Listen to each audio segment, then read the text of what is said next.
les profits des épiceries, depuis la pandémie, sont passés d'un peu plus de 2 milliards à 6 milliards actuellement.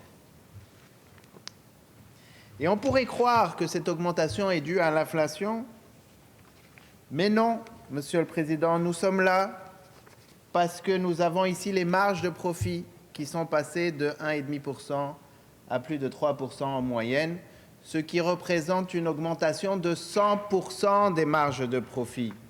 Le 6 milliards, il n'est pas là par hasard.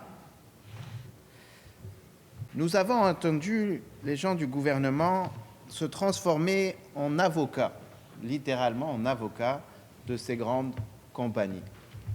Les arguments sont connus, effectivement, il y en a plein avec lesquels nous sommes d'accord. Pourquoi ça coûte cher?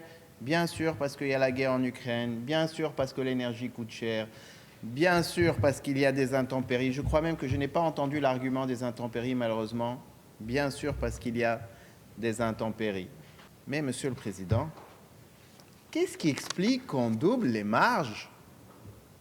Rien de tout ce que j'ai dit explique qu'on double les marges. Ça, c'est par-dessus tous les arguments qui ont été présentés. Pour qui on se bat au juste? Pour protéger le double. Une augmentation de 100% des marges de ces grosses compagnies, c'est une oligopole. Elles sont juste trois. Elles décident de faire ce qu'elles veulent. La Banque du Canada nous a donné raison. Ça fait 1 an qu'on en parle. Ça s'appelle le greedflation, l'avidité-flation. C'est des gens qui ne sont pas rassasiés. Et ils savent, et c'est ça que nous dit la Banque du Canada, et d'ailleurs la Banque centrale d'Europe aussi, c'est que quand ils savent que le consommateur va trouver normal des augmentations, ils en profitent. Elles sont juste 3. Elles ont juste à s'en profiter à 3.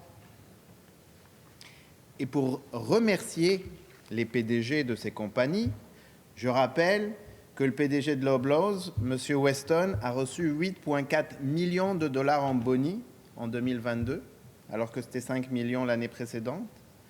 M. Éric Laflèche en a reçu 5,3, donc lui c'est de Métro. Et M. Michael Medlin en a reçu 8,6 millions.